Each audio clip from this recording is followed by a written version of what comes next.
आम्ही हेच प्रयत्न करत आहे की जे महायुती आपले विधानसभामध्ये होती आणि शिंदे साहेबांना घेऊन जेही युती ठरवायची आहे त्याच्यावर विषयावर बोलणं झालं आणि 17मध्ये कसे इलेक्शन झाले आणि त्याच्यानंतर कसे आमदार निवडून आले तर सगळे बेसवर चर्चा झाली आणि त्याच्यामध्ये बरेचशी गोष्टी हल झाल्या.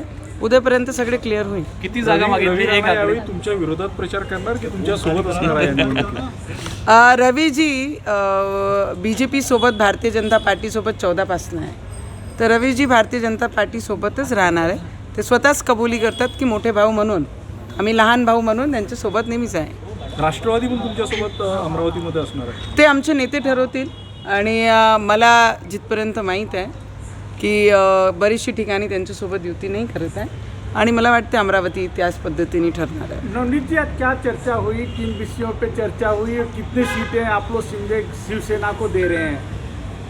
अभी तक ऐसा कुछ सॉल्व नहीं हुआ है, पर कल तक उसमें बहुत सारा सोल्यूशन निकल के हल हो जाएगी वो भी सब्जेक्ट.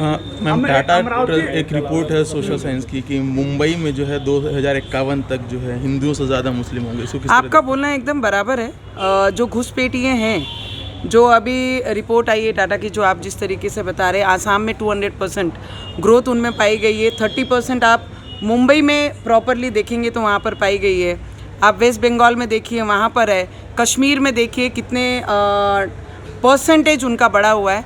तो मुझे लगता है कि सभी ने जो ये डिस्कशन कल से हो रहा है और जो टाटा की भी रिपोर्ट्स आई हैं, एक बार सभी हिंदू भाई बहनों ने उसके ऊपर ध्यान ज़रूर देना चाहिए कि अगर कश्मीर में परसेंटेज ऊपर से लेके एकदम नीचे ड्रॉप्ड होता है सिंगल नंबर पे, और बांग्लादेश में जिस तरीके से माइनॉरिटी होते हैं हम, और आसाम में 200% वो बढ़ते हैं, तो ये सब चीज़ पे हिंदुस्तान है, ये हिंदुस्तान का नाम रहना चाहिए. नवनीत जी, महाराष्ट्र में चुनाव हो रहा है, क्या हिंदुत्व का मुद्दा रहेगा कि विकास का मुद्दा रहेगा? देखिए, विधानसभा में भी हमने ना लोकसभा में कोई हिंदू और कोई दूसरे धर्म को आजू बाजू नहीं किया था.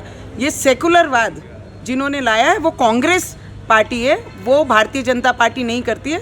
भारतीय जनता पार्टी अपने तत्वों पे और विचारों पे लड़ती है और विकास के मुद्दे लेकर लड़ती है. तो इस बार विधानसभा में सबने देख लिया, पूरे महाराष्ट्र में विकास के मुद्दों पे हम लड़े और विकास के मुद्दों पे हम चुन के आए हैं. तो उद्धव जी एक साथ आ गए हैं मनसे के साथ. जनाब उद्धव ठाकरे जी हैं. वो ठाकरे नाम तो मुझे लगता है बाला साहब ठाकरे जी के साथ ही चले गया, क्योंकि ठाकरे जी जो विचारों पे काम करते थे, आज उद्धव ठाकरे जी चद्दर चढ़ाने जाते हैं और चद्दर चढ़ाने वालों को पास में बिठाते हैं. सिर्फ राज ठाकरे जी से सवाल रहेगा मेरा कि भोंगे कहाँ गए, मस्जिदें कहाँ गई और हनुमान चालीसा कहाँ गया. पहले बोलते थे कि मेरे प्यारे हिंदू भाई बहन, और अब उनकी भाषा में आता है कि मेरे महाराष्ट्र के प्यारे मतदार. तो इसमें से आप समझ जाइए कि उनकी दिशा कहाँ पर जा रही है. अब वो भी चद्दर चढ़ाने जाएंगे कि उद्धव ठाकरे साथ में बिठाएंगे, तो उनको पूछना राज पड़ेगा. ठाकरे त्यांच्या प्रेसमध्ये बोलले होते की माझ्याकडे एक देवेंद्र फडणवीसांचा व्हिडिओ आहे ज्याच्यामध्ये ते अल्लाहू अकबर बोलतात आणि असे अनेक व्हिडिओ त्यांच्याकडे आहेत. मला वाटते की त्यांचे बरेचसे व्हिडिओ साहेबांचे सगळ्यांनी पाहिले. लाव रे तो व्हिडिओ. तर असे बरेचसे व्हिडिओ आमच्याकडेही आहे की लाव रे तो व्हिडिओ. आम्ही ते सुद्धा दाखवणार आहे सगळ्यांना. पण मला असं वाटतं की देवेंद्र फडणवीसजींवर बोलायची, कारण एवढे वर्ष देवेंद्र फडणवीसजींनी राज ठाकरे साहेबांना सांभाळून ठेवलेला होता, तर ते राज साहेबांनी ते विसरू नये. मॅडम हे सांगा.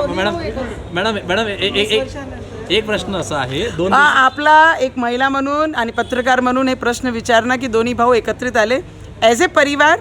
आम्हाला सगळ्यांना पूर्ण महाराष्ट्राला या गोष्टीचा आनंद झालं. जे एकमेकाचे चेहरे पाहत नव्हते, आज दुकानदाऱ्यात चालू करण्यासाठी ते एकमेकासोबत बसलेले आहे. तर त्याच्यामध्ये अंतर आहे.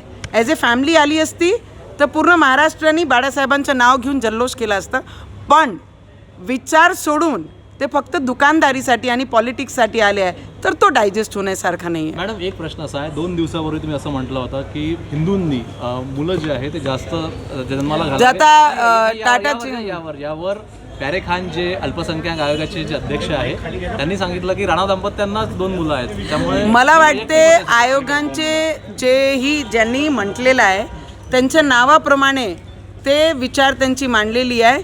मी काय करणार, कशी करणार हे त्यांना विचारायची गरज नाही. ते आयोगामध्ये बसलेलं त्या खुर्चीची रिस्पेक्ट त्यांनी केली पाहिजे. जे बाहेरून घुसपेटिया येऊन आमच्या देशामध्ये, मुंबईमध्ये, आसाममध्ये, वेस्ट बेंगॉलमध्ये, काश्मीरमध्ये ज्या पद्धतीने घुसपेटिया येऊन जे संख्या ते वाढवण्याचा प्रयत्न करत आहे.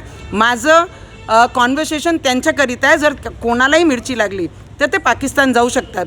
1946मध्ये जेव्हा सेपरेशन केलं, 1947मध्ये जेव्हा देश आझाद झाला तेव्हा त्यांना पाठवलं होतं. काही लोक इथे राहिले तर त्यांनी हिंदुस्थानची कदर करावं आणि हिंदुस्थानमध्ये हिंदू लोकांची जनसंख्या वाढली पाहिजे त्याकरिता त्यांनी बोलावं.